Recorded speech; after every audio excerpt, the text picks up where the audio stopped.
Lijepi pozdrav, poštovane dame i poštovana gospodo, cijenjeni kolegice i kolege. Trenutni gosti u ovoj emisiji su gospodin Mario Mavračić, direktor tvrtke Elizator, i gospodin Ivor Pavić, voditelj projekata u tvrtci Elizator. Tvrtka Elizator se bavi pripremom vode. Ja bih ukratko zamolio gospodu da se predstave. Dobar dan još jedanput. Zahvaljujem se kolegama koji su nas pozvali na ovakvu jednu emisiju u kojoj možemo malo govoriti o pripremi vode za zatvorene sustave. Moje ime je Mario Mavračić. U tvrtci radim kao direktor za regiju tvrtke Elizator, proizvođača opreme. Kolega Ivor Pavić radi kao voditelj projekata i zajedno surađujemo na tim sustavima. U ovoj emisiji ćemo pričati o pripremi vode i tehničkoj regulativi koja je vezana za pripremu vode. Tema je obrada vode za termotehničke instalacije, skraćeno TTI, i stručni dio se zove priprema tehnološke vode s osvrtom na tehničku regulativu. Pa bi zamolio gospodu da ukratko izlože što se najčešće događa u problemima, odnosno sa tehnološkom vodom u sustavima termotehničkih instalacija u Republici Hrvatskoj. Recimo nekako zatečeno stanje, iskustva, što se vidjelo, kako se to da prevenirati, kako se da i sanirati između ostaloga, ne? Pa evo, hvala na pitanju. Ja bih krenuo sa jednim putem od male prezentacije firme. Tvrtka Elizator je tvrtka koja je sjedište u Švicarskoj, bavi se 50 godina sa pripremom tehnološke vode. Skrenuo bi pažnju na tehnološke vode jer radimo isključivo sa tehnološkom vodom. Što znači nije sanitarna potrošna voda niti topla niti hladna, nego pričamo o tehnološkoj vodi koja se nalazi u zatvorenim sustavama grijanja i hlađenja, koja u principu kad se jednom stavi u sustav ne bi se trebalo niti prazniti, nego se samo održavati kvaliteta te iste vode. Tako, upravo tako. Znači radi se o tehnološkoj vodi. Ta voda ne uključuje nikakvu sanitarnu, niti pitku vodu, niti bazensku vodu, niti ništa drugo. Znači čista tehnološka voda. Kao nosioc medija. Tako je, kao nosioc medija u sustavima grijanja i hlađenja. Je. Vidim da tu nam je dosta bitna norma VDI 2035, prvi i drugi dio. Prvi dio pokriva sprječavanje šteta od nastalog kamenca, dok drugi dio više govori o sprječavanju šteta od korozije. Možete nam nešto malo više podrobnije reći o tome kakve se štete mogu pojaviti uslijed kamenca, kakve uslijed korozije, iz iskustva što ste zatekli na postrojenjima, na samim lokacijama kad ste počeli se time baviti? Upravo tako, norma VDI 2035 je bila još uvijek u dva dijela. Prvi dio je obuhvaćao zaštitu od kamenca i to je bilo možda, ajmo reći, prije 15 godina i svi smo koristili takozvanu omekšanu vodu za sustave grijanja i hlađenja. Međutim, 2009. godine u kolovozu je objavljen drugi list, znači VDI 2035, list 2, koji zapravo obuhvaća i zaštitu od korozije, jer prvim listom nije bilo obuhvaćena zaštita od korozije, već samo zaštita od kamenca. Znači imali smo zaštitu od kamenca, ali mi nismo imali zaštitu od korozije. Imali smo sustave grijanja hlađenja koji nemaju kamenca, nemaju naslage kamenaca u izmjenjivačima, u cijevima, u kotlima, međutim vrlo brzo je dolazilo do korozije i ta korozija je uzrokovala propadanje sustava, dolazilo do curenja kotlova, dizalica, topline, cjevovoda i tako dalje. I samim time je došao taj drugi list 2. Koji se bavi sprječavanjem šteta od korozije. Tako je. Drugi list broj 2 nam sprječava koroziju, ali ujedno i kamenac. On pokriva onaj prvi list, znači gdje uklanjamo i kamenac, sa drugim listom uklanjamo i kamenac i koroziju. Znači u drugom listu obuhvaćeno i problemi kamenca i problemi korozije, tako s tim da je prošireno djelovanje, odnosno sanacija kamenca i riješena problematika korozije. Tako. Recite mi, kamenac uslijed čega se može pojaviti? Kamenac se može pojaviti uslijed kad punimo sustave grijanja, hlađenja, znači tehnološke sustave, kad ih punimo sa vodom, sanitarnom vodom iz mreže, dolazi do oslobađanja kamenca, znači taloženjem kamenca vrsta, na stijenke, tako i samim tim imamo problem. A što se tiče korozije, otkud korozija u cjevovodima? Korozija nastaje zato jer je voda koja se punila... Odnosno u sustavima, pardon. U sustavima, tako je, voda koja se punila direktno iz mreže, punila se čak direktno iz mreže, a nekada direktno iz mreže preko ionskih omekšivača, znači imali smo omekšanu vodu, međutim ta voda i dalje imala elektrovodljivost. Elektrovodljivost nastaje zbog toga što iz vode nije uklonjen sve što bi trebalo biti, znači svi ostali minerali i tako dalje, supstance iz vode koje sadrži sanitarna voda. To znači da sustav se može puniti sa vodom iz vodovodne mreže, međutim treba voditi računa o pripremi te vode. A recite nam, recimo za područje Hrvatske, to je dosta poznato da je dosta tvrda voda. Da, točno. Koja se definira u nekakvim stupnjima tvrdoće, da li su to njemački stupnji tvrdoće ili nekakvi drugi, to je sad sasvim nebitno. Ali zašto je bitno recimo ukloniti sve nepotrebne elemente iz vode u sustavima? Možete to malo podrobnije objasniti?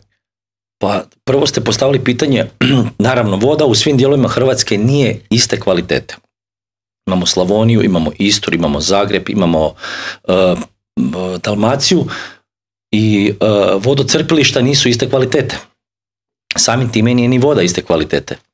Imamo mjesta gdje je voda bolje kvalitete, gdje je loše kvalitete. Samim time treba tu vodu, prije punjenja bi trebalo napraviti analizu vode, znači od kuda punimo, iz kojeg vodocrpilišta punimo i samim time prilagoditi šta ćemo staviti u sustav. Postavili ste pitanje zašto dolazi do korozije. Jel tako? Do korozije dolazi zbog toga jer ta voda sama po sebi ima dosta elemenata koji ne zadovoljavaju naš sustav. Kad takva voda uđe u sustav i dođe u dodir sa kisikom u sustavu, ili da ne pričamo o otvorenim sustavima, tada dolazi do korozije, to je do galvanskog članka, da bi možda ljudi malo bolje jednostavnije razumjeli. Dolazi do galvanskog članka. Dajte to malo razložite, molim vas. Pa tu bi više ja uzeo, dakle, više je to što je malo toliko zapravo kompleksnija tema, ali u principu uzroci korozije dolaze iz više razloga.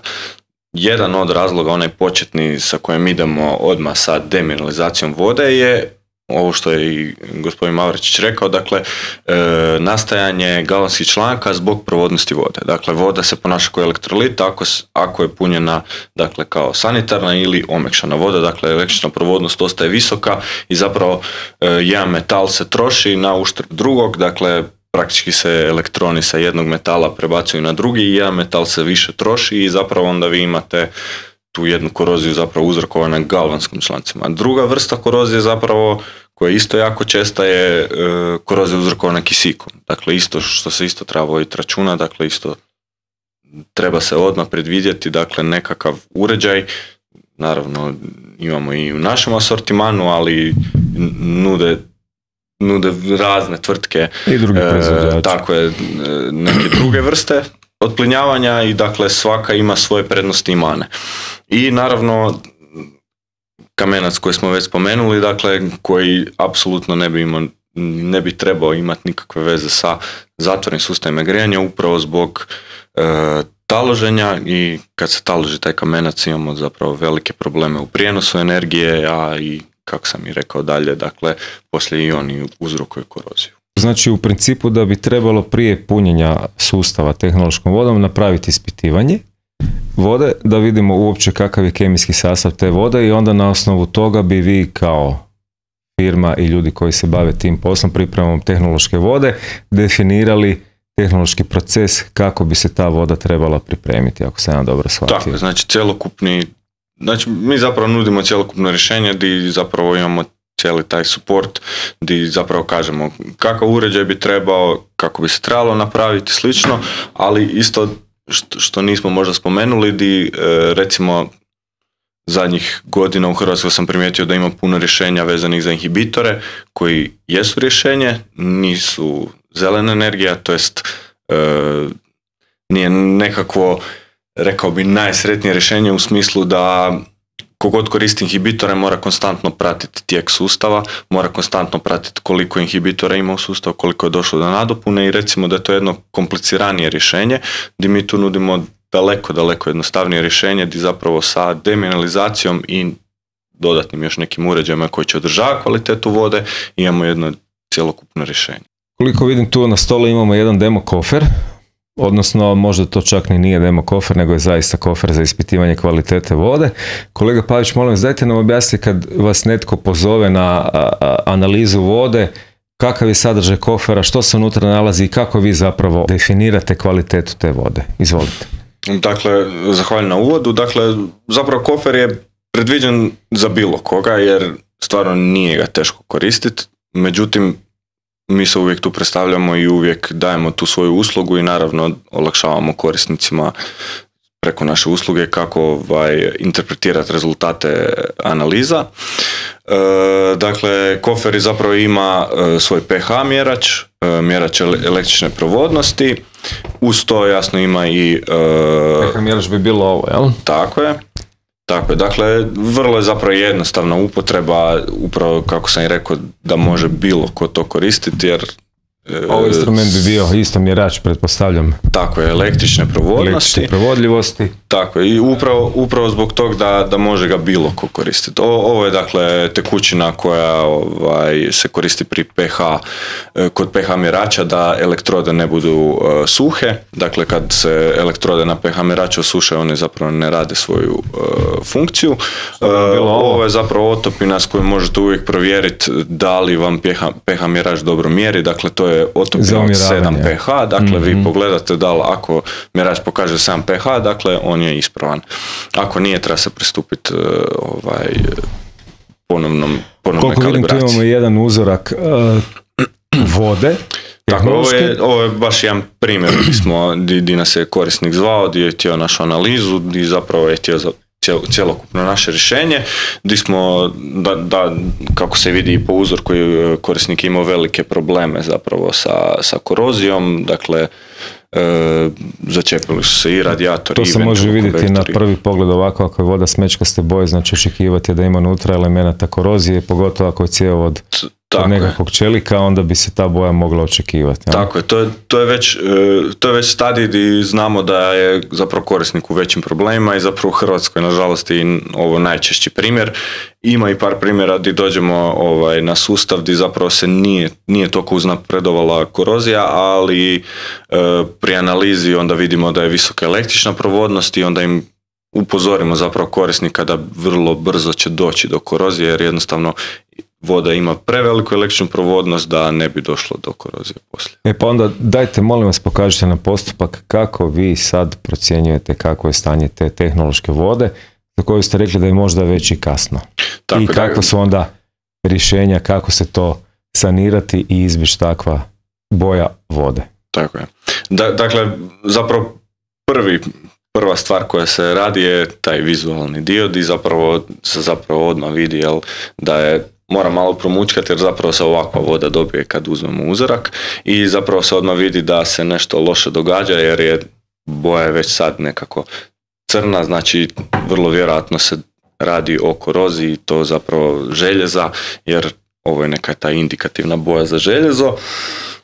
Dakle, odmah kažemo ok, imamo neki problem, a onda i želimo i dokazati da se radi o nekom problemu. Dakle, imamo magnet gdje zapravo sa magnetom možemo već pokupiti, ne znam koliko će se vidjeti, ali sa magnetom se već tu vidi da je on nakupio, evo vidite čak i na kameri, dakle veliku količinu.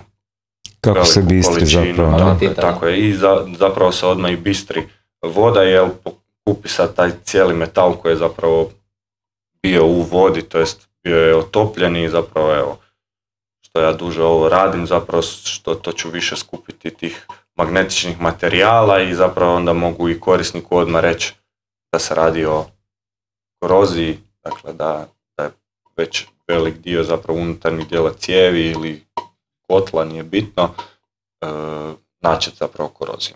U principu to bi se dalo napraviti iz magneta i bez magneta, samo puno sporije, jer bi se taj magnetizirani dijelovi elementa vjerojatno malo sedimentirali, pa bi voda isplivala gore zbog različite gustoće samih elemenata vode. Jasno.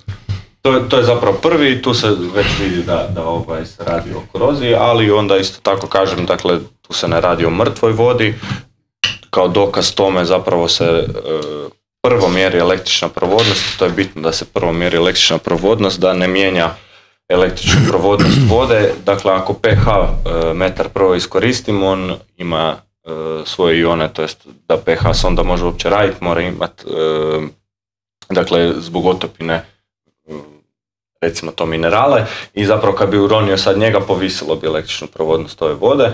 I dakle, zapravo vrlo je jednostavno korištenje, dakle, uroni se mjerač za električnu provodnost i doslovno se upali i izmjeri se električna provodnost vode. Jel? I i zapravo nakon toga se očita, nakon što se očita i upiše se vrijednost i to je zapravo cijela priča što se tiče električne provodnosti. Nakon toga se pristupa mjerenju pH.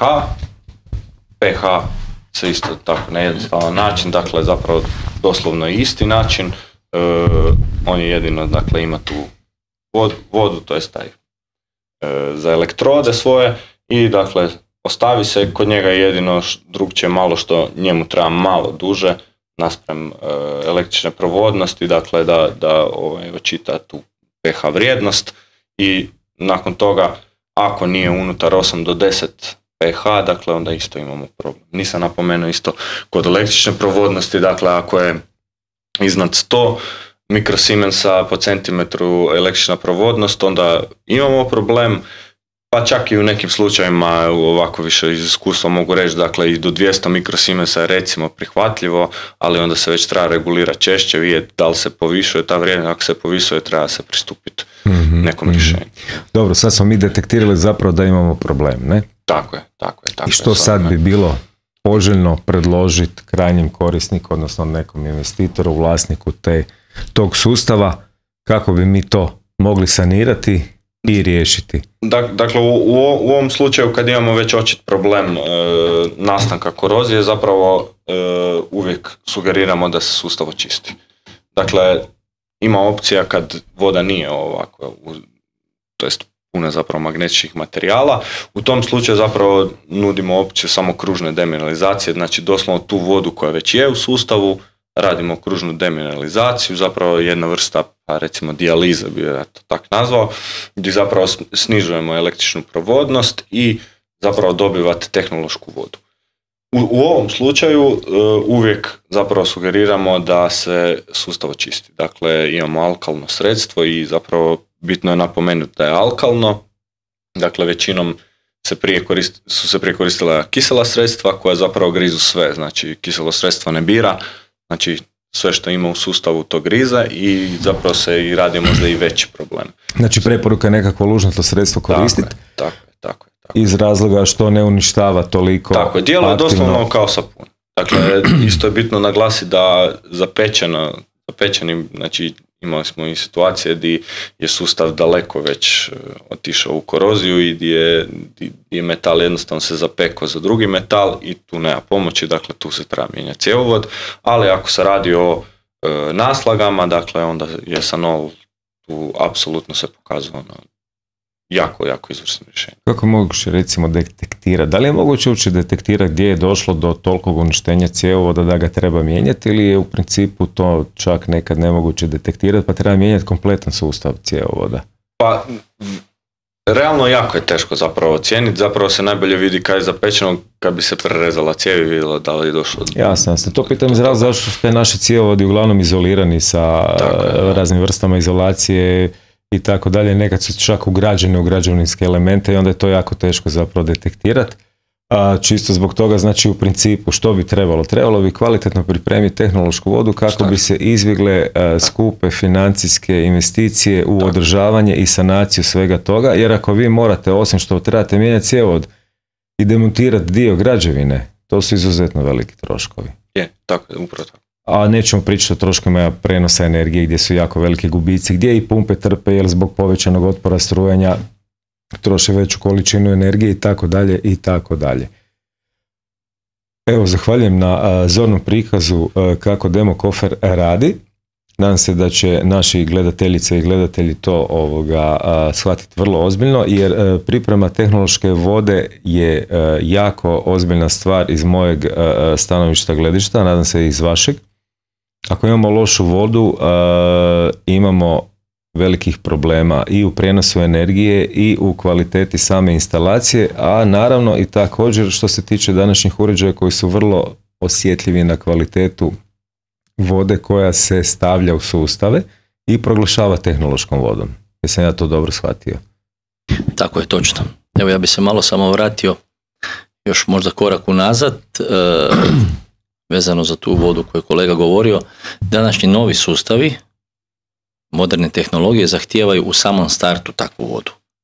Što znači da neki od proizvođača, mogu reći čak da većina proizvođača opreme na tržištu koji su u sustavima grijanja hlađenja, kada pogledate u njihovu stručnu literaturu, onda kao kod odvjetnika sitnim slovima piše kako bi voda trebala biti pripremljena. Koja je kvaliteta vode? Koja kvaliteta vode? To je upravo ta kvaliteta vode o kojoj mi sada pričamo.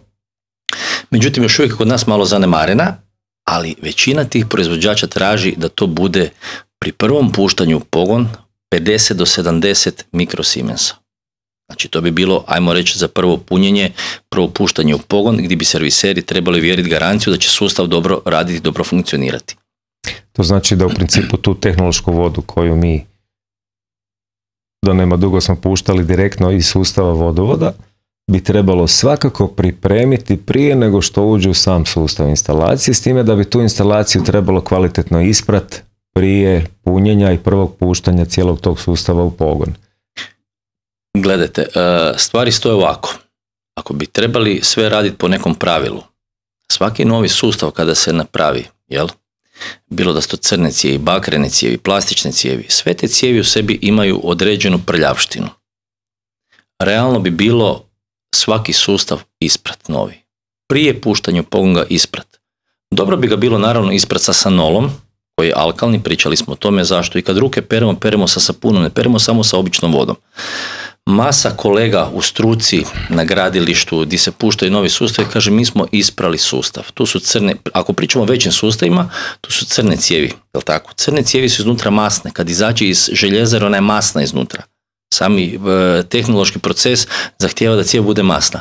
Vi ju ne možete oprati sa čistom vodom, nego bi ju trebali oprati sa vodom i sa ovim sanolom. Samim time bi sve isprali, tek onda bi mogli staviti unutra tehnološku vodu. To bi bilo pravilno, međutim, vrlo je to teško jer samo to iziskuje i, ajmo reći, financijske nekakve troškove, jer, kažem, investitori, svi su naučeni, idemo to napuniti i to je gotovo. Trebali bi zapravo isprat, ali ne običnom vodom, sa sanolom, pa onda napuniti sa tehnološkom vodom. To su troškovi financijski koji je danas malo teško nekom prezentirati, međutim, nakon kad se vratite nakon par mjeseci unazad, kad vidite šta se desilo sa sustavom, onda kažete pa da, stvarno možda je to bio manji trošak u startu, koji sada nemamo. Imamo sad dodatni trošak koji je puno teže obaviti. Dajte, molim vas, objasnite ispiranje sustava sa sanolom. Kako to teče? Kad se stavlja sanol, koliko se stavlja sanola, čisto onako aproksimativno, u nekakvim postocima ako možete objasniti. I kad možemo zaključiti da je sustav kvalitetno ispran? Da, to je ovak jedno interesantno pitanje. Kod starih sustava kažemo da bi u principu trebali staviti nekih 5 litara sanola na 800-900 litara vode. Ako je sustav dosta kontaminiran, star i uništen, onda moramo malo više staviti. Šta znači malo više? Znači da ćemo staviti cirka neki, zašto kažem 5 litara? 5 litara je neko standardizirano pakiranje. Pa ćemo staviti 5 litara možda na 700, 650 litara. Kod novih sustava je na 1000 litara dosta staviti ako ćemo novi sustav ispirati, jel? Pitate kako teče to ispiranje. Pošto se ispiranje vrši sa sredstvom koje je alkalno, potrebno ga je staviti u sustav i ostaviti od 7 do 12 dana da cirkulira, što znači da bi sve optične crpke trebali tu vodu vrtiti kroz sustav i nakon toga ga dobro isprati sa čistom vodom. Vratimo se malo nazad. Idealno ispiranje bi bilo sa demineraliziranom vodom. To je ono idealno. Znači, kad smo to stavili sanol unutra, nakon 10-12 dana, 7 do 12 dana, isprat ga sa demineraliziranom vodom. Međutim, to je vrlo teško postići radi troškova. Demineralizirana voda nije jeftina. Znamo sami, dođemo na benzinsku pumpu, kupimo kanister demineralizirane vode, vidimo koliko košta. Ali to bi bilo ono idealno. Staviti sanol nakon 12 dana isprat sa demineraliziranom vodom i kada nam se poklopi da je električna provodnost, pod navodnicima mikrosiemens i pH u redu, onda to više ostavimo da bude tako, jel? Zahvaljujem. Molim. Ovdje imamo jedan graf koji se tiče prikaza iona, pa bi vas molio, kolega Paviću, da nam malo objasnite prikaz tog grafa, što bi to zapravo značilo i o čemu bi trebalo voditi računa, s obzirom na sve te ione. Ovo zapravo prikazuje jedan dio iona koji se nalazi u vodi. Zapravo naglašeno je najviše taj kalcij magnezij upravo zbog omekšavanja vode. Jel? Zapravo to omekšavanje vode je išlo na način da se kalcij magnezij mijenjao sa natrijem. I zapravo vi ste imali na kraju isti, neću reći iznos, ali bilo je i dalje ista količina iona u vodi, samo što ste zamijenili taj kalcij i magnezij sa natrijem. Zašto kalcij i magnezij? Zato što dakle kamenac je zapravo CaCO3, dakle kalcij, to jest ima i malo prinosa magnezija, ali dakle izbacujete kalcij upravo zato da se ne može stvarati kamenac, ali vi ste i dalje imali visoku električnu provodnost sa nemogućnošću nastajanja kamenca. I to je dakle cijela zapravo ta priča oko iona. Jel? Tu smo zapravo zadovoljili samo prvi list ove norme koje smo malo prije spomenuli, VDI 2035. I što onda dalje? Kad smo se riješili kalcija i magnezija, ali dalje imamo veliku provodljivost. Znači postoji potencijal da se stvaraju tako je, korozija, dakle galaksi članci zapravo se, tako je. Dakle, zapravo drugi dio je ta demineralizirana voda, dakle di radimo zapravo kompletnu demineralizaciju, dakle isto imam prikazi toga na prezentaciji di zapravo se svi ioni se zapravo miču iz vode. Dakle, vi ste maknuli i kalcij, i magnezij, i sulfate, i kloride, dalje da ne brajam sve što ima u sustavu, dakle dobivate zapravo čisti H2O, iako bi naglasio da dakle i u demineraliziranoj vodi i dalje ostaje otopljeni kisik, što je jako bitno. Dakle, pri prvom punjenju, inicijalnom punjenju, vi ćete unijeti taj kisik, on će izreagirati sa metalima, dakle sa cijevi i sa ostalim metalima u sustavu i zapravo će stvoriti okside koji su zaštitni sloj. I to će se desiti zapravo i sa sanitarnom vodom, ali stvari u tome što sa demineraliziranom vodom kad se stvori taj zaštitni sloj, on se više neće narušavati, jer nema više električne provodnosti. Znači više ne bi bilo taloženja, ne bi više bilo pojave korozije, to je nekakav zaštitni sloj. Prilikom prvog korištenja možemo to čak nazvati kao nekakva svojevrsna konzervacija sustava, ne u negativnom smislu, nego prirodna koja koristi očuvanju tog sustava kako bi taj sustav funkcionirao kako je zamišljeno. Tako je, upravo tako. Dobro, zahvaljujem na odgovoru. Tu smo spomenuli električnu provodljivost, kisik i pH vrijednost. Što se tiče električne provodljivosti, rekli smo kako se to rješava, kako se rješava kisik, isto tako i pH vrijednost. Pa s obzirom na to, bih vas molio da nam objasnite možda malo podrobnije kako bi mogli zadovoljiti ovaj drugi list norme VDI 2035. Dakle, zapravo taj drugi list se upravo rješava, kako sam rekao, kompletnom demineralizacijom. Dakle, sa kompletnom demineralizacijom dobivamo vodu koja je bez iona, ali isto tako dobivamo i pH koji je, pa recimo, malo možda i ispod dozvoljenih, to jest preporučenih 8 do 10, ali stvar u tome što voda ima jednu super stvar, samo alkalinizaciju. I zapravo vi nakon punjenja vi trebali nakon mjesec dana provjeriti da li sve u redu sa vodom, da li je došlo do te samoalkalinizacije koje u većini slučajeva dođe. Ako znači ne da dođe, je pH iznad 7:14. Tako je, znači da bude između 8 i 10. Znači to je jedan pH, to je ta pH vrijednost između 8 i 10 paše svim metalima i zapravo odgovara svima. I zapravo kod pH jako rijetko imamo probleme. Probleme imamo eventualno ako imamo niskotemperaturne sustave, ali tu isto imamo rješenje, jasno imamo smolu koja odmah daje jedan malo viši pH i zapravo onda odmah tako dobivamo rješenje, a ako korisnik i ne želi koristiti to, onda zapravo samo sugeriramo da se digne temperatura iznad 40 stupnjeva.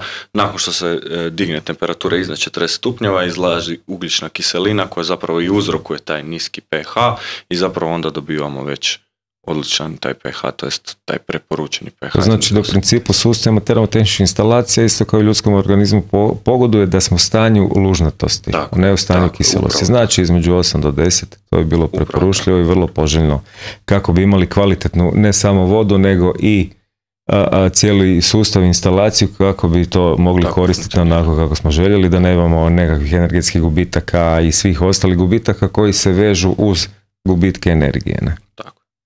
Hvala.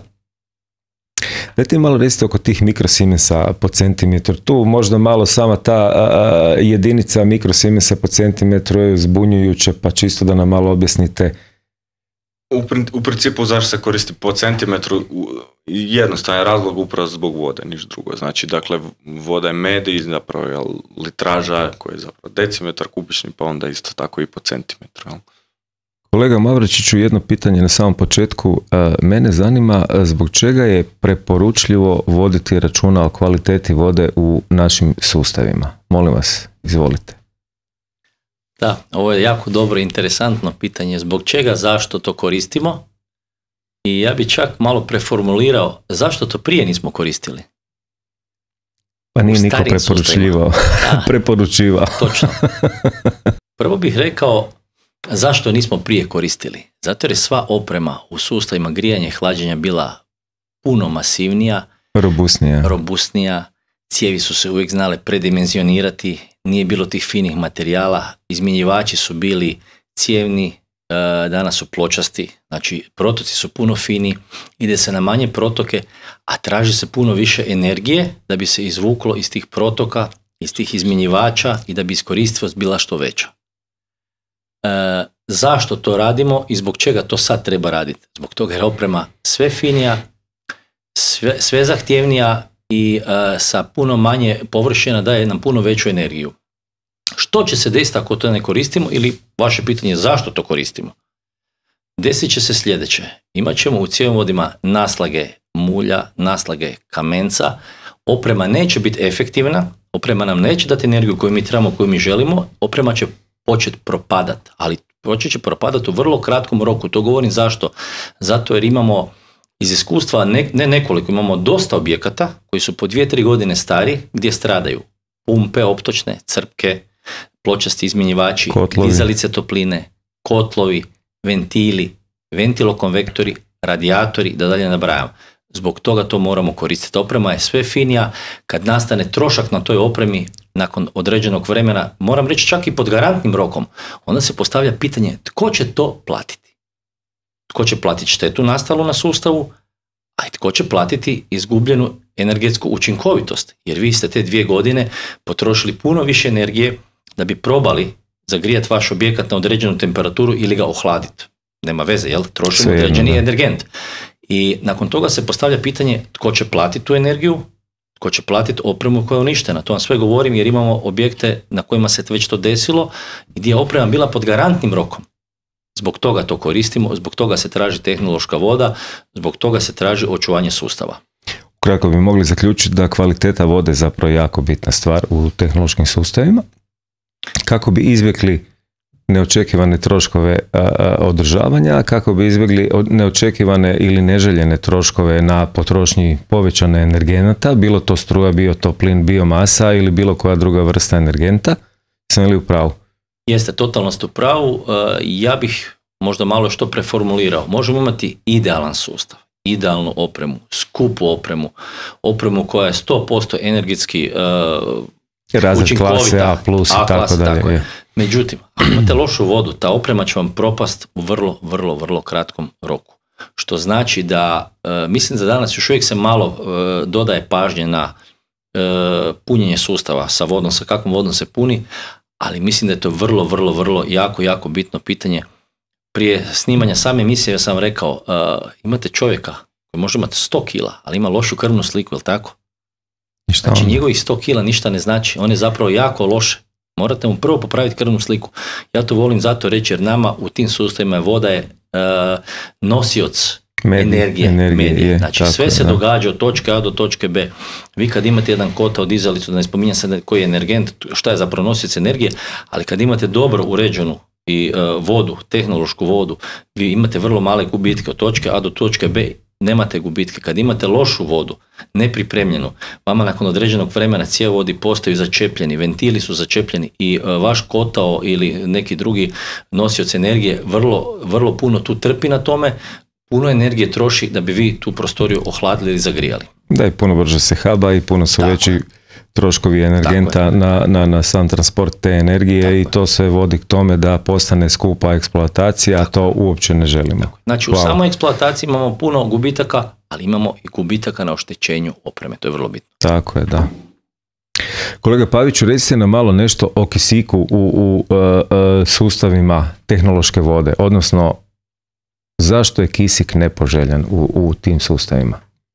Pa tako kako smo i do sad pričali, dakle, da su neka 3 bitna faktora kod kvalitete vode, dakle električna provodnost, kisik i pH. Kisik je bitan iz razloga što, dakle, sa bilo kakvom vodom će on napraviti neku koroziju, a dakle preporuča se u zatvorenim sustavima grijanja prije ovakve kvaliteti vode koja je, da naglasim, demineralizirana voda je voda koja je žedna, dakle da je stavimo na vanjske utjecaje, dakle na vanjsku atmosferu, ona bi doslovno pod navodnicima pojela sve, pa tako i kisik, i onda kad pojede taj kisik bi napravila i koroziju. Dakle, poanta je da u zatvorenim sustavima grijanja imamo jako male količine kisika. To zapravo ovaj graf i pokazuje, dakle pri jako niskim električnim provodnostima možemo imati neke malo i veće količine kisika. Dakle, ako imamo nepripremljenu vodu, moramo imati užasno malo kisika, dakle 0,02, što je zapravo i nemoguće s obzirom na difuziju kisika, to jest i svih plinova, tako i dušika. Dakle, poanta svega je imati vodu koja ima nisku električnu provodnost, ali isto tako i niske količine kisika u sustavu grijanja i hlađenja. To znači, kad bi imali jedan, ajmo reći, otvoreni sustav gdje bi imali otvorenu ekspanzijsku posudu, što bi se zapravo onda dogodilo? Onda bi imali stalnu penetraciju, odnosno difuziju kisika u tu vodu. I koliko god mi imali sustav otplinjavanja kvalitetan i dobar, odnosno sustav koji se brine o tome da sav kisik koji je otopljen u vodi mi izlučimo iz te vode, mi bi stalno imali penetraciju kisika. Tako, u otvorenom sustavu bi bilo zapravo i besmisleno. Jel? Znači to je bilo iluzorno. U principu preporuka jeste da se više otvoreni sustavi ne koriste, nego da to budu zatvoreni sustavi gdje mi možemo kontrolirati sve parametre od provodljivosti do pH vrijednosti i do samog kisika. Upravo tako. Hvala. Dajte nam sad nešto recite o toj pH vrijednosti. Zašto je ona toliko bitna, mislim? Dakle, sama pH vrijednost je bitna iz razloga što, dakle, ako odemo u kiselo područje, desit će se korozija. Neće kod nehrđajućeg čelika, inoksa, ali recimo on nije, što se tiče pH, je on pasivan, ali nije pasivan po pitanju električne provodnosti, pogotovo klorida. Ali recimo svi ostali materijali su tu osjetljivi, dakle bakar, željezo, aluminij, i zapravo neka srednja vrijednost koja odgovara svim tim materijalima je između 8 i 10. Upravo zbog toga voda će zbog samo alkalinizacije uvijek biti između tih 8 i 10, no neće u slučajevima ako imamo česte nadopune, ako imamo otvoren sustav, ako imamo koroziju i to, onda će i pH isto tako divljati. Tako, ako stalno dovodimo nekakve nove materijale u nekontroliranoj vodi, onda možemo očekivati. A i nemoguće napraviti sustav od jednog materijala. Kolega Mavračić, sad smo malo prije spomenuli metale, kao što su čelik, legure, čelika, inoks i tako dalje, i bakar i sve ostale metale koje koristimo za cjevovode. A što je s plastikom? Da, plastika. Danas je plastika jedan jako moderni materijal kojim koristimo u izradi sustava grijanja i hlađenja, možemo reći od ovih manjih cjevovoda pa do skroz velikih. Međutim, treba obratiti jako veliku pažnju na to da te plastične cijevi budu nepropusne na difuziju kisika. Određeni broj proizvođača, pa čak možda i već svi, imaju nekoliko linija svojih plastičnih cijevi. Stvar je na projektantu, na instalateru da mora znati prepoznat koje cijevi može ugrađivati. Znači, postoje cijevi koje su nepropusne na difuziju kisika i kao takve bi se trebale koristiti u sustavima grijanja i hlađenja. Zahvaljujem. I sad u globalu nekakvo rješenje što se tiče bilo koje vrste cjevovoda, da li to metalni ili plastični, što napraviti? Znači, trebali bi imati uređaj za demineralizaciju vode i trebali bi imati uređaj za regulaciju i održavanje kvalitete kotlovske i rashladne vode. Dajte nam nešto malo recite o tim vašim uređajima kojima postižemo tu kvalitetu vode prilikom korištenja tih sustava cjevovoda, bilo metalnih, bilo plastičnih. Ja bih krenuo, ako krenemo od nekih srednjih postrojenja, ajmo reći od 100 kW pa na više. Naravno da će nam strojarnica biti izrađena vjerojatno od crnih cijevi, crnih razdjelnika, crnih kotao, pa će biti inoksa, pa ćemo daljnji razvod po objektu napraviti sa plastičnim cijevima. Pardon, po crnim cijevima smatramo čelične cijevi, kako bi publika znala o čemu pričamo. Čelične cijevi. I mi taj sustav možemo napraviti od nekoliko materijala. I naravno, rekli smo u startu, trebali bi imati demineraliziranu vodu, pa bi trebali imati uređaj za očuvanje te demineralizirane vode. pa bi trebali spriječiti unos kisika. Međutim, jedna još bitna stvar koju smo malo preskočili u toj cijeloj priči, šta je jako bitno. Znači, demineralizirana voda, uređaj za očuvanje kvalitete demineralizirane vode, sprječavanje unosa kisika i tlak. Znači, tlak, konstantno i redovito održavanje tlaka nam je tu vrlo bitna činjenica koje ne smijemo zanemariti. Ako imamo problema sa ekspanzijom, ako nama tlak varira, ako često nam dolazi u potlak instalacija, što znači da imamo zgradu, reći ću bez veze, od 10 metara, a nama tlak često ide na jedan bar, mi na zadnjem katu imamo jako veliki problem. Mi uvlačimo kisik u sustav. Znači, održavanje tlaka je još jedna činjenica na koju moramo vrlo paziti uz otplinjavanje, uz demineraliziranu vodu i uz uređaj za održavanje kvalitete demineralizirane vode. Mi moramo jako paziti na održavanje tlaka. Znači, jako je bitno da imamo pretlak u sustavu kako bi spriječili penetraciju iz okolne, neću reći atmosfere, nego iz okolnih situacija gdje nam se nalazi naš sustav, i na taj način ćemo zapravo izbjeći unos svih tih elemenata, poglavito kisika, u našu vodu. Tako, da ne bi dobili, ajmo reći pod navodnicima, onaj Sizifov posao. Imamo u strojarnici uređaj za otplinjavanje, za uklanjanje kisika, a istovremeno ga unosimo. Kao što smo rekli za cijevi. Znači, cijevi moraju biti nepropusne na kisik. Tako i sam taj tlak mora biti određen prema stupcu visine, koji tlak trebamo u sustavu, i na taj tlak treba vrlo paziti. Naravno, to ovisi o visini građevina, o visini instalacije i svim tim elementima oko koje treba voditi računa da je instalacija u pretlaku kako bi spriječili ulazak i to je kisika u sam sustav. Sva ostala oprema, sva tehnološka voda, sve vam pada u vodu. Ako nemate riješeno, znači, tlak, to jest ekspanziju, tlak, ekspanzija, održavanje tlaka i odvajanje kisika. I onda ako to sve redom pratimo, ako je to sve dobro posloženo, onda mi sa sustavom 100% nećemo imati problema. To znači da smo napravili sve pretpostavke koje su potrebne kako bi sustav mogao kvalitetno funkcionirati. Dajte mi sad nešto, recite.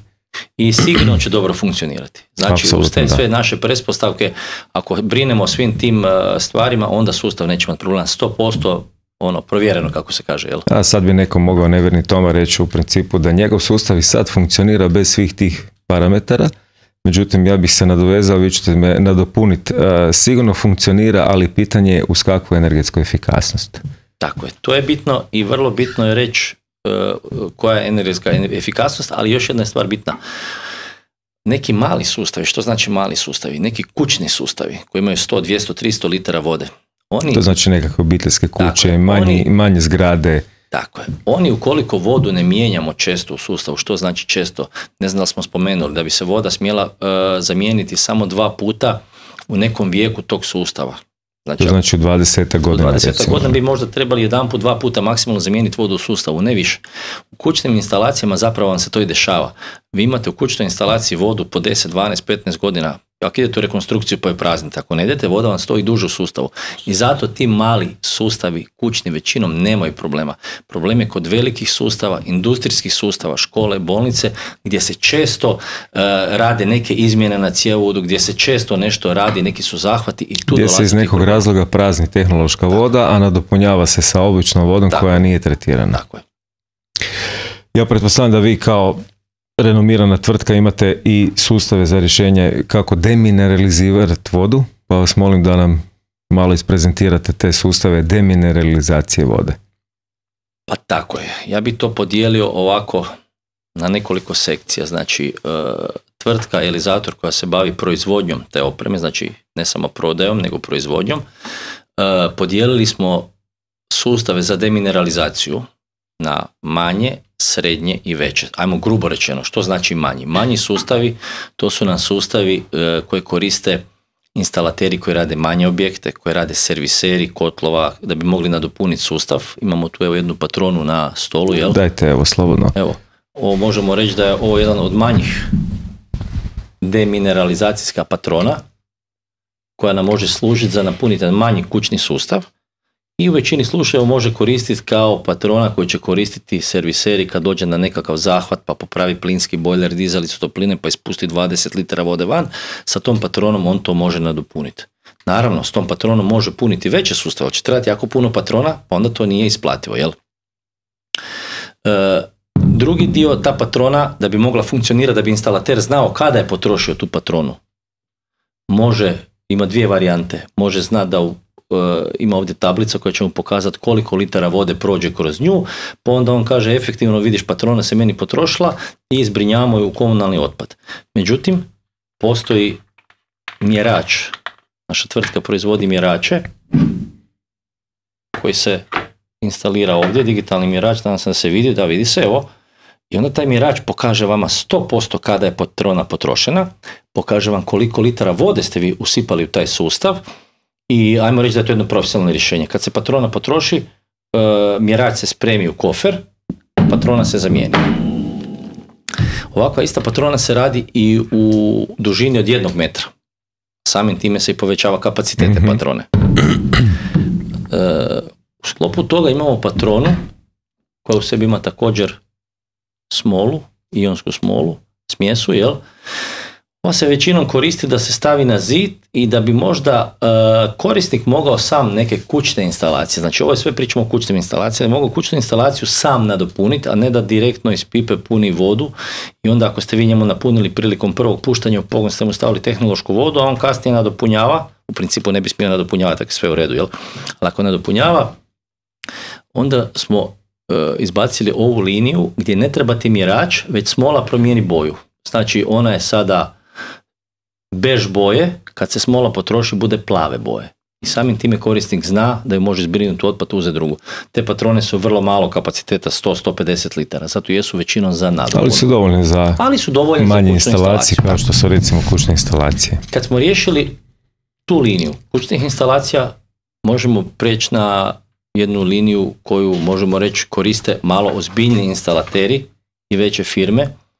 To je, evo ovdje se vidi, zove se uređaj PuroTap Leader, koji ima veću patronu, veće kapaciteta, bolje očitanje, ima implementiran sustav u svoju gore, u glavnu, ajmo reći ovaj glavni poklopac ima implementirano uređaj, display na kojem vidite i količinu i potrošenost smole i tako dalje. I taj uređaj se već može koristiti za škole, vrtiće puniti, za neke srednje sustave, jel tako? Nakon toga dolazimo tamo, imamo PuroTap Easy. PuroTap linija su uređaji koji se mogu stavljati pod konstantni tlak. To je vrlo interesantno. Oni nam zamjenjuju sadašnje ionske omekšivače u strojarnicama, kotlovnicama, rashladnim stanicama, gdje imamo automatsku nadopunu sustava. Taj uređaj može biti mobilni, da ga donesete na gradilište, napunite objekat, a isto tako ga možete ostaviti u nekakvoj, kažem, strojarnici da bude za automatsku, kao stacionarni za automatsku nadopunu. Pa recite nam kako se onda provodi recimo nekakvo punjenje sustava? Pa punjenje sustava se znači može provoditi, manji sustavi se provode punjenjem preko patrone, a to su kućni sustavi, znači može se puniti direktno preko patrone kao što se vidi na slici, direktno iz pipe, patrona, idemo u sustav. Ukoliko su sustavi već prije napunjeni sa klasičnom, običnom vodom iz pipe, jel? Što u većini slučajeva i bude tako, jer vi bi trebali napraviti, kad napravite novi sustav, tlačnu probu, jel? Nekad je preskupo da ju radite sa demineraliziranom vodom, onda znamo predložiti instalaterima u redu, napravite tlačnu probu sa običnom vodom, pa možete kružno demineralizirati sa crpkom, kao što se vidi ovdje na slici. Jer ukoliko napravili ste sustav, pa sad napunite demineraliziranu vodu, pa vam negdje curi, pa vi morate isprazniti. Ispraznili ste 100, 200, 300 litara vode koja košta, jel? Apsolutno da, pogotovo ako je pripremljena. Tako je, dajemo nekoliko varijanti. Možete puniti direktno iz pipe, a možete isto tako napuniti sa običnom vodom, pa i drugi dan kad vidite da vam sve drži, nemate problema sa propuštanjima, tu istu vodu možete demineralizirati, jel? Hvala. Ovdje smo došli do jednih malo ozbiljnijih sustava. Ovo je sustav mobilni uređaj za demineralizaciju hiperfiltracijom. Ti uređaji koriste se za, možemo reći sad, već veće sustave. To su već bolnice, trgovački centri. Zašto? Zato jer nam uređaj radi, možemo reći, na principu reverzne osmoze. Ajde, da bude onako, nije reverzna osmoza, ali možemo to tako nazvati. Znači ovdje nemamo smole unutra koja se mijenja, koja se baca i tako dalje, već imamo jedan veliki filter i taj filter sa crpkom, preko njega se voda tlači u sustav. Nekakav kapacitet ovakvog uređaja u nekim optimalnim uvjetima on može dati sa jednom patronom do 100.000 litara demineralizirane vode. To je već impozantna brojka. To je impozantna to je brojka. 100 kubika. 100 kubika demineralizirane vode, to je mobilni uređaj kojeg vi možete, ili ozbiljna neka tvrtka koja se bavi sa velikim sustavima, ga može imati kao svoj mobilni uređaj, kad naprave sustav, mogu tu vodu opet kružno ili demineralizirati ili ju mogu napuniti sa demineraliziranom vodom.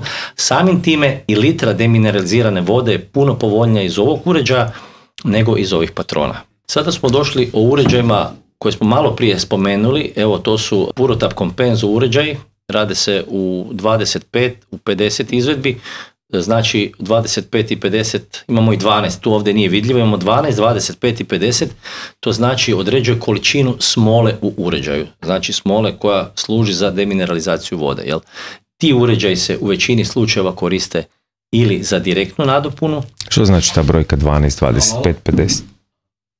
Pa ta brojka znači količina smole, znači ovoga ide 12 litara smole, u ovoga ide 25 litara smole, u onog to znači volumen zapravo smole koji se 25 litara demineralizacijske smole, samim time svaki od njih daje i veću količinu demineralizirane vode koja se to i on ima sam negdje na sebi indikator kad znamo da je ta smola potrošena ili moramo koristiti uređaj. Tako je, svi ti uređaji dolaze sa ovakvim mjernim uređajem na sebi i vrlo jasno i precizno vidite koliko ste vode napunili, koliko je demineralizirane vode ušlo u sustav i vidite u kojem stanju je trenutna smola.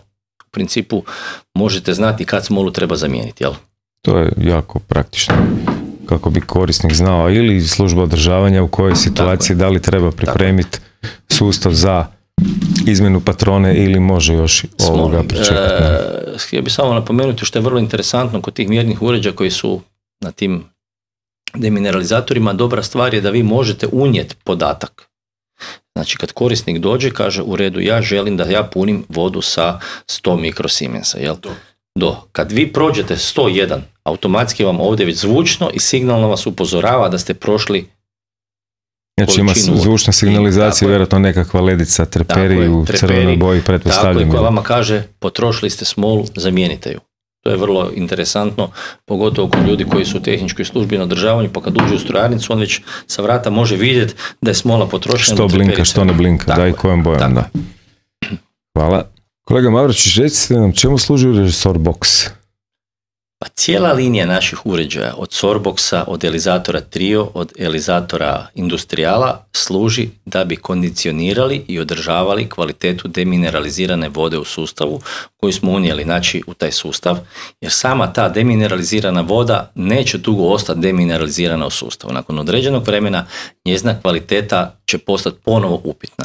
Da bi se kvaliteta te vode održala i da bi ta voda bila pod svim onim uvjetima o kojima smo pričali u početku, potrebno je ugraditi jedan od ova 3 sustava, naravno to ovisi o veličini sustava, koji nam je sustav manji, veći ili srednji.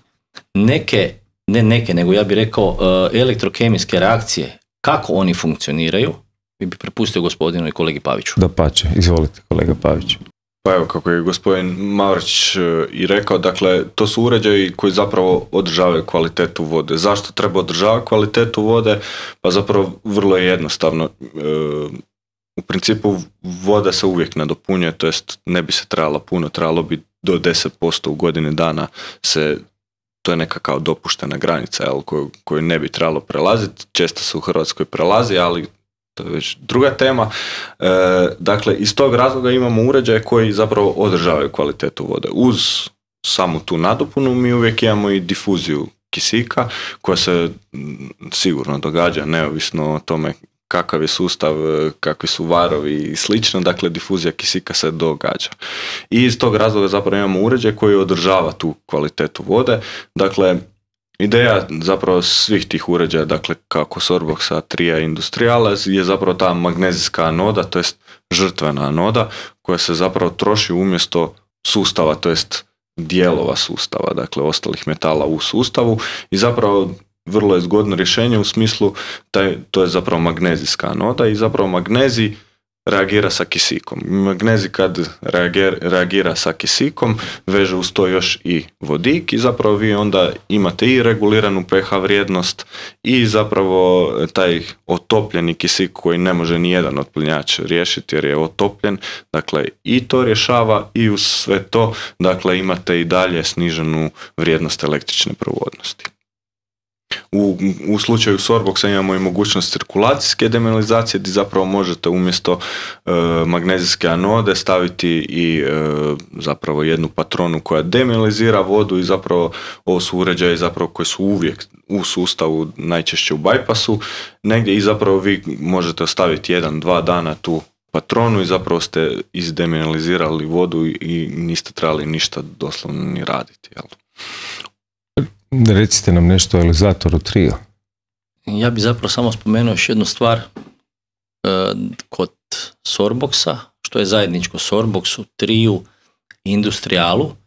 Kolega Pavić je sad rekao, međutim još jedna jako interesantna stvar je da svi ti uređaji imaju implementirano supermagnete, što znači da uvijek dolazi do odvajanja nekakvih sitnih čestica, samim time taj uređaj svaki na dnu ima implementiran supermagnet koji se može odvojiti nakon nekog vremena i da bi se mogao izbaciti van iz sustava.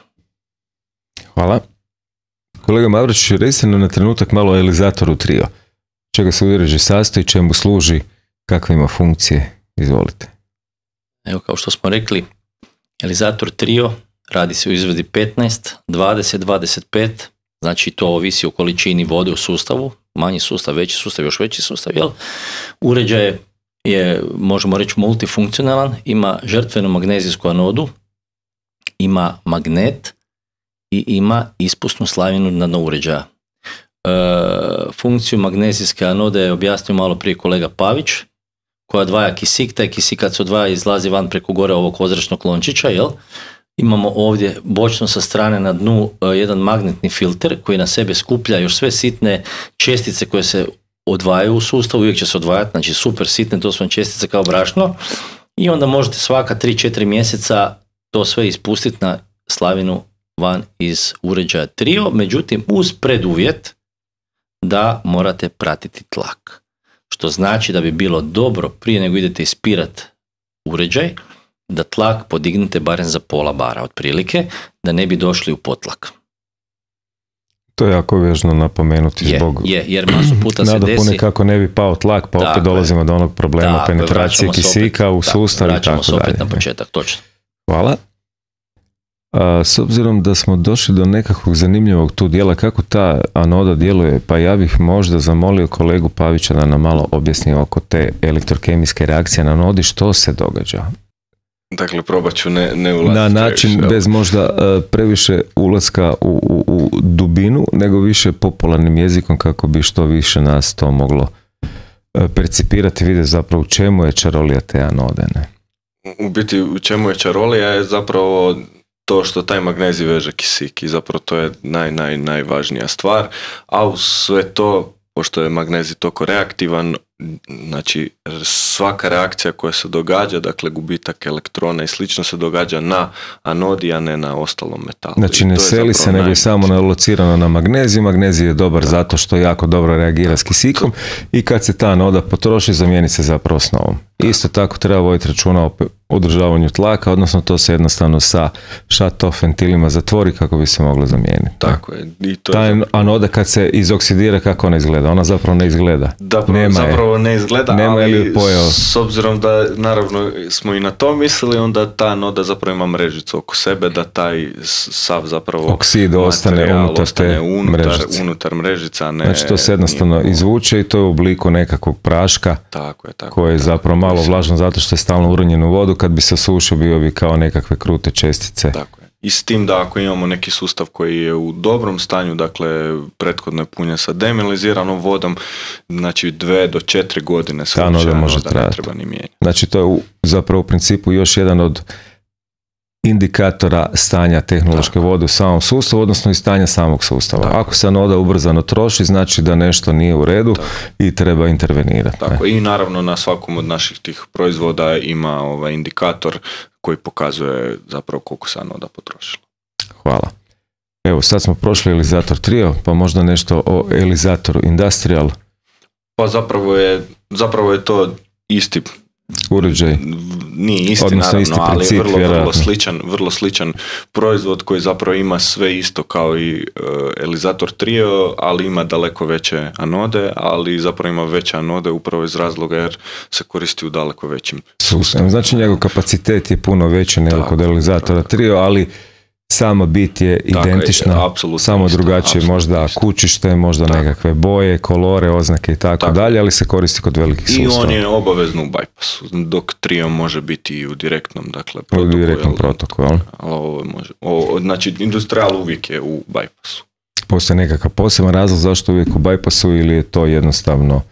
U principu, zato što bi bilo jako teško napraviti proizvod koji kod velikih sustava ima daleko veće cijevi, dakle bilo bi jako teško napraviti uređaj koji bi mogao toliku količinu protoka i pri tolikim količinim protocima zadržati nečistoće, pa upravo iz tog razloga. Da bude malo stabilnije strujanje, da bude mirniji tok i tako dalje, da se to može fino sedimentirati, da on može odraditi svoj posao, veliki uređaj imaju velike protoke, odnosno veliki sustav i to su velike količine vode. Hvala. Što se tiče samog tog Elizator Industrial, možemo čisto možda pomenuti koje su dimenzije da gledatelji i gledateljice dobiju uopće dojam koliko su to veliki uređaji. Možda masa, visina i tako nešto. Čisto informativno, to se vidi iz ove tablice o podacima i masama, pa evo dajte malo ukratko samo recite. Da, dakle, to stvarno ne govorimo o velikim masama, znači govorimo od 50 do možda najveći ima 150 kila, dakle nije to ništa toliko glomazno, ali što se tiče volumena, dakle to je jako bitno i tu dakle imamo striktno podijeljeno, ne mogu možda reći striktno, ali podijeljeno, dakle ovisno o veličini sustava, tolika će biti anoda i zato zapravo imamo podijeljeno, dakle od sustava do 15.000 litara, pa onda sve tamo i do 220.000, a naravno i za veće sustave se može imati dakle posebne. Oni se mogu vjerojatno i u pari da radi u paraleli.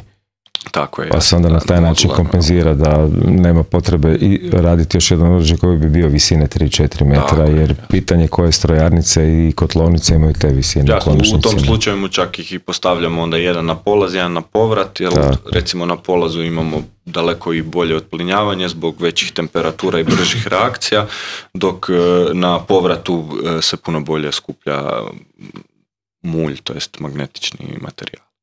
Naravno, on prođe kroz cijelu periferiju i onda sa sobom taj sustav, odnosno ta voda koja nosi od medija nosi sve te nečistoće, ne? Što je zapravo preporuka da se to na povratnom dijelu cjevovoda koristi. Hvala.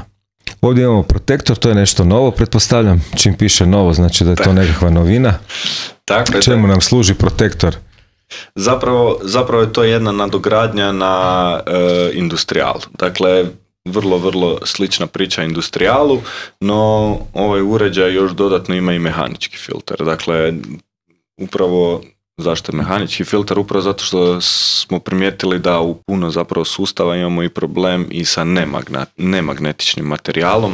Razlozi su tu zašto se nalaze u sustavu i nemagnetični materijali, tu ima i nekad problema i kod izvođenja sustava, dakle jednostavno kažem, zbog raznih razloga. Ma naravno, mislim, osim samo za ostatka nekakve strugotine koja se može dogoditi prilikom varenja, prilikom narezivanja cjevovoda, može se dogoditi pojava nekakvih ostataka brtvenog materijala, kao što je kudelja, kao što su nekakve brtve, bilo plastične, gumene ili neke druge materijala.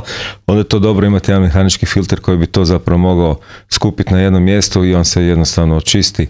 Naravno, opet je preporuka voditi računa o tlaku i na način koji se čisti. Tako je, ali s tim da uz sve to, dakle, nudimo razne, da kažem, veličine, to jest filtracije, dakle, može ići čak i do 1 mikron filtracija, a kad dolazimo do filtracije 1 mikron, onda već govorimo, nije baš demineralizacija, ali se zadržavaju već i određene i soli i slično, tako da imamo primjere gdje zapravo se ovakvi uređaji ugrađivali u postojeće sustave i gdje su zapravo daleko bolje još poboljšali kvalitetu vode, čak i bez demineralizacije. Da, 1 mikron je zaista vrlo visoki stupanj filtracije. Vjerojatno postoje nekakvi zahtjev zbog čega nekad voda mora biti tako demineralizirana, pogotovo ako se koristi u nekakvim industrijskim pogonima kao voda za hlađenje gdje su izuzetno mali presici tih strujanja cjevovoda. I onda ako se to malo iole nataloži na tim promjerima koji su ispod milimetra ili milimetra, to onda dođe do zastoja pogona i može se prouzročiti koja kakva velika šteta u samom proizvodnom procesu. Evo, kolegu Mavrić, molim vas nešto iskustveno oko ovoga situacije sa vrlo visokim, odnosno finim stupnjem filtracije. Iz iskustva sigurno ste se susreli da je sve zaštopano, a promjeri cjevovoda su milimetar, 2, 3. Točno, da. Bilo je nekoliko takvih slučajeva.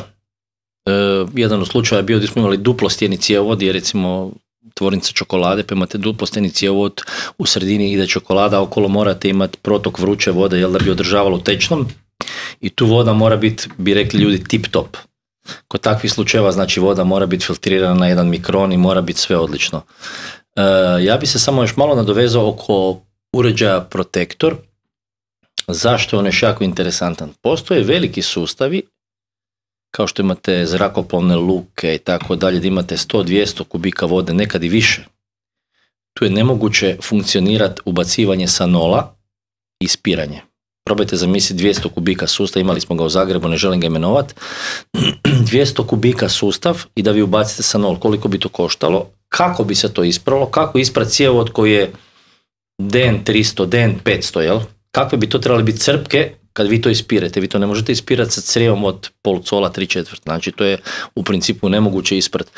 Takvi sustavi, tu jako dobro dolazi do izražaja ovaj novi uređaj protektor, gdje ga zapravo stavite u tu vodu kakva je, ostavite ga par mjeseci, 6 mjeseci, godinu dana, i nakon godinu dana 100% će se vidjeti puno bolje rezultati, ali kažem, to je za ekstra velike sustave koje je nemoguće klasično ispiranje. Cijelo vrijeme smo pričali o tom sanolu.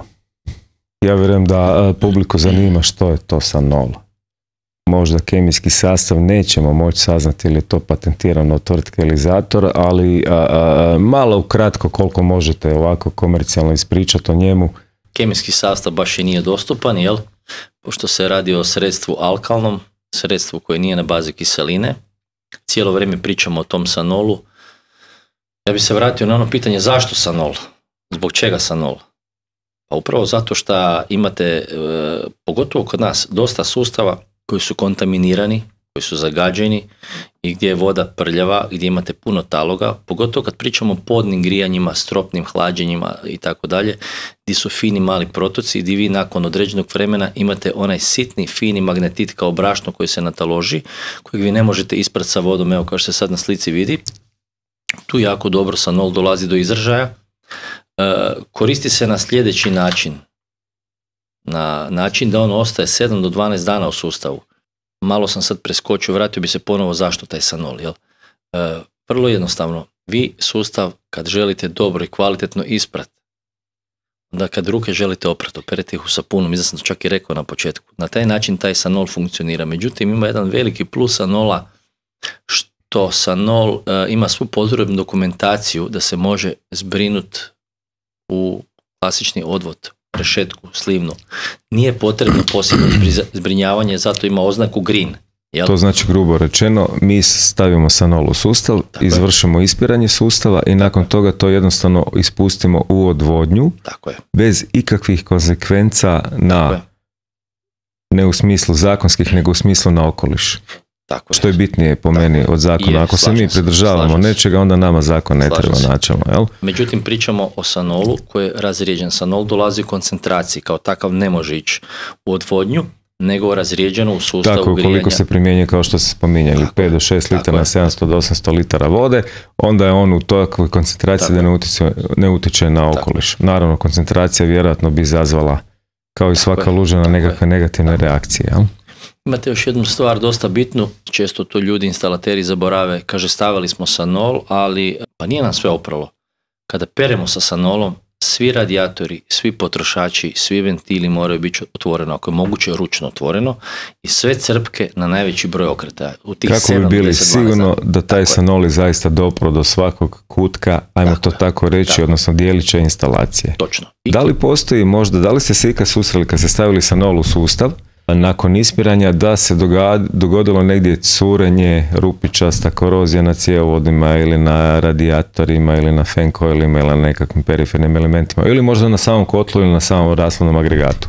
Iskreno, do sada ne, a radili smo na sanaciji dosta objekata, dosta starih sustava. Evo sad zadnji sustav nam je bio najstariji 22-3 godine, bio gdje je kotao i stvarno bio onako pri kraju.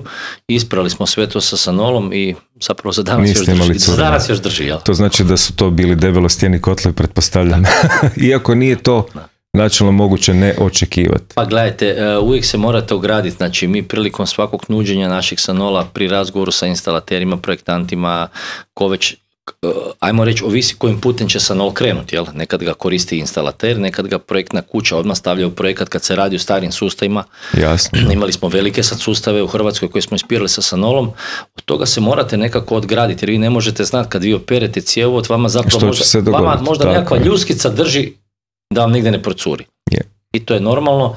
Međutim, evo, moram reći da stvarno za sada nismo imali nikakve problema, ispirali smo dosta stare sustave i bitno je spomenuti prilikom tog ispiranja također mora se sustav vrlo kvalitetno isprati da sanol ne ostane unutra. Sanol sam po sebi, pošto je alkalan, podiže nam pH i onda samim tim ispiranjem moramo pratiti pH da nam se vrati u nekakvih... Između 8 i 10 kao što smo spomenuli. Ako nam je 11-12... Onda će ga uređaj pokušavati skidati, a to je nepotreban gubitak resursa, bilo u smislu energije ili u smislu financija.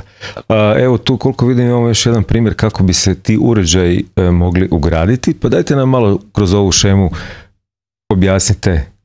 Evo ovdje je jedna idejna šema koja se koristi kao temelj za ostale šeme koje koristimo prilikom jedne rashladne stanice, ogrjevne stanice, jel? Gdje imamo ucrtan kotao, dizalicu topline, pločasti izmjenjivač ili već koji prijenosnik energije, imamo polazni vod, imamo povratni. Idemo krenuti od početka. Da bi mogli ovakav jedan sustav, kad ga napravimo novim, napuniti, nama treba prvo sanitarna voda. Sanitarnu vodu propustimo kroz stacionarni demineralizator. Ta ista voda se ručno preko ventila može napuniti u sustav. Nakon toga se ta demineralizirana vodi na uređaj, evo u ovom slučaju je to uređaj RSEP koji služi za otplinjavanje, ekspanziju i automatsku nadopunu. To je vrlo bitno. Znači ovaj tu ventil nam se koristi za prvo punjenje inicijalno i kad vidim da sve je u redu, taj ventil se zatvara i ostavljamo da uređaj sam automatski nadopunjuje sustav. Zašto? To ću reći nakon minutu, jel? Uređaj je spojen ovdje na mrežu.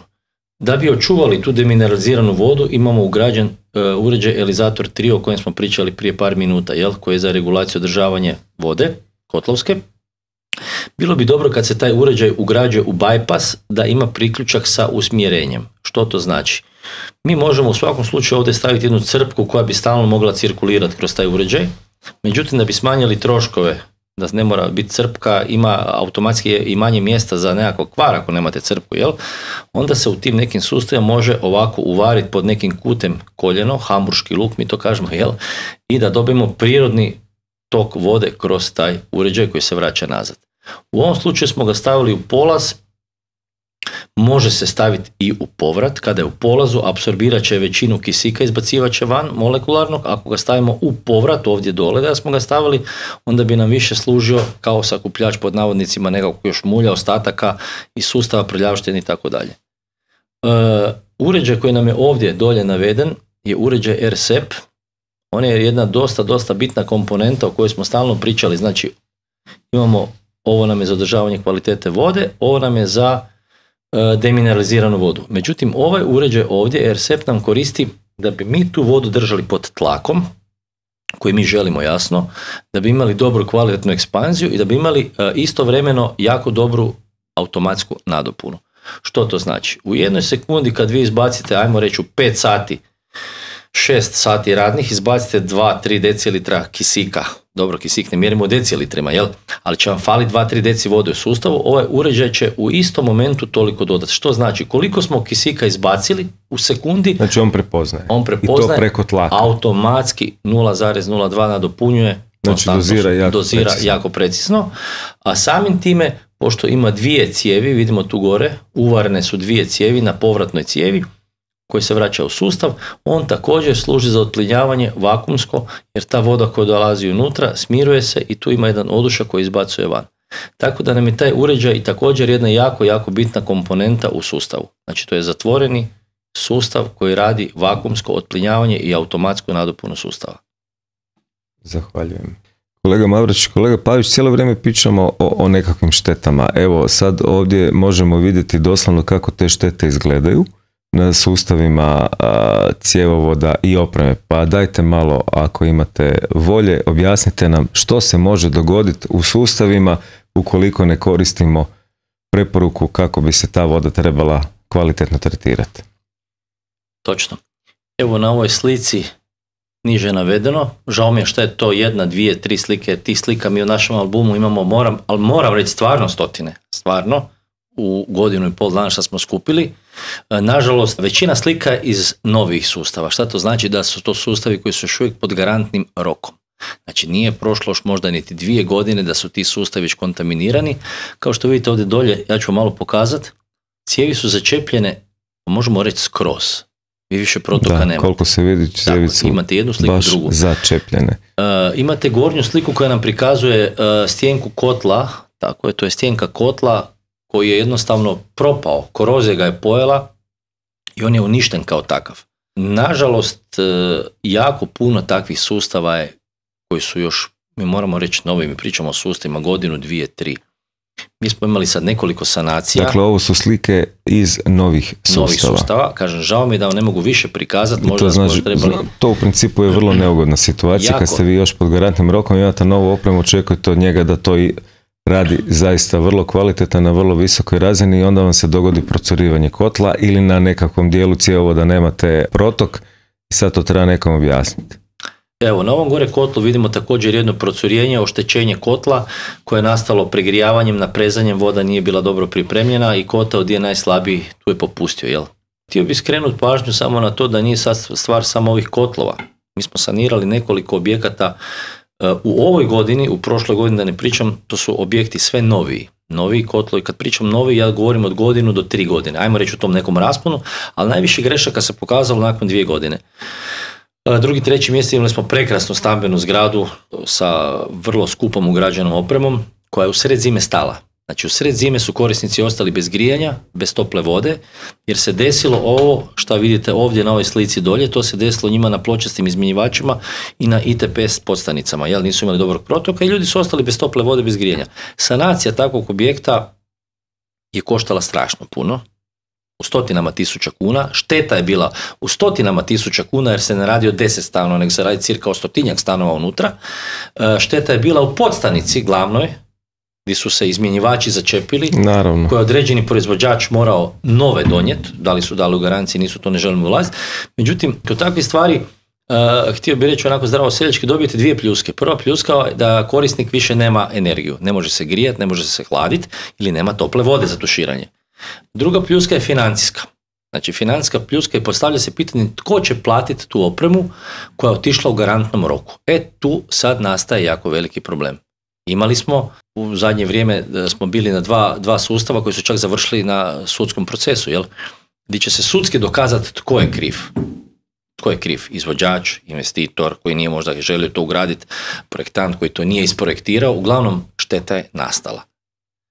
Mi smo napravili svoj dio posla, postavili smo sustav na noge, sustav sada funkcionira, međutim sada se traži krivac. Mislim da je taj dio bi trebalo izbjeći, ne samo traženje krivca, nego i traženje da vi ljudima onemogućite u sred sezone da nemaju grijanje, nemaju toplu vodu jer ste samim time izgubili kupce. Znači imate nezadovoljnog korisnika, a vjerojatno i vlasnika tog stana su ljudi investirali u te stanove koji nisu pretpostavljeno bili niti jeftini. Tako je. Tko je kriv na kraju je najmanje bitno. Bitno da je šteta počinjena iz nekakve nepažnje. Zbog čega to je došlo do nepažnje, sad nije na nama da to procjenjujemo, nego na nama da ljudima preporučimo. Pa ja čak ne bih rekao, kad rade sustave, da se vode računa o kvaliteti vode. Tako, ja čak ne bih rekao nepažnje, mislim da svi naši kolege dovoljno paze, trude se koliko mogu i znaju prilikom tog projektiranja, međutim želim skrenuti pažnju da evo tvrtka Elizator je u Hrvatskoj 2,5, sad će 3. godina i da u principu to je globalni problem.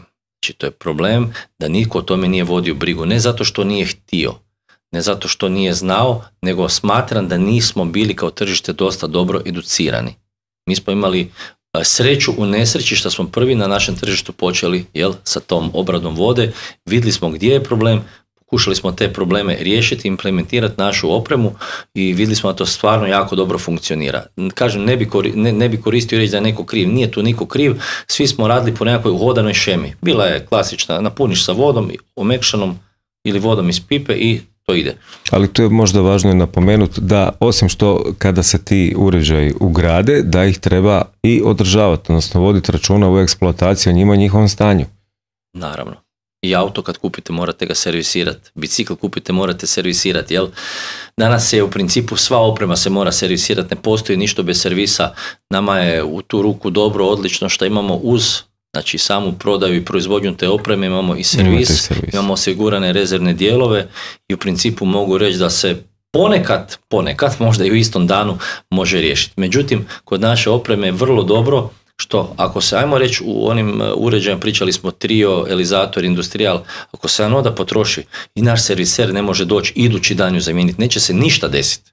Znači, ništa dramatično, ali sa te strane imamo uvijek osigurano, mislim da to čak i naša prednost velika, imamo jako dobar dio lager rezervnih dijelova, rezervne opreme, gdje možemo stvarno relativno brzo doći, zamijeniti, popraviti dio da korisnik bude zadovoljan. U principu možete vrlo promptno odgovoriti na zahtjeve tržišta, kako u isporuci opreme, tako i u naknadnom održavanju. Ta postprodaja je zapravo jako bitna stvar, ne? Pa jako je bitna stvar, to smo vidjeli, u principu to se prati kroz cijelo tržište, evo ja sam u strojarstvu 24 godine i u principu meni je uvijek bilo najbitnije, ako sa nekim nešto idemo raditi, da li imaš servis, da li imaš logistički me možeš popratiti, da li mi možeš biti suport. Ako mi ne možeš, zapravo mi ne trebaš. I na taj dio Elizator zapravo najviše pazi od suporta kod projektiranja, od suporta kod instalatera, da instalateru budete na ispomoć. Morate znati da danas 90% instalatera ne znaju. Stavite im to na stol, ljudi ne znaju što je to. Mi smo s te strane izašli da im budemo suport i instalaterima i projektnim uredima, a na kraju i korisniku kad tu opremu ugradi da se može osloniti, da može reći u redu imam opremu, ali imam ko će mi ju servisirati. Jel? Zahvaljujem. Poštovani kolege, Vabračić i Pavić, zahvaljujem na iscrpnom i podrobnom objašnjenju i odgovorima na moja pitanja. Hvala lijepo. Doviđenja. Hvala i vama. Lijepi pozdrav.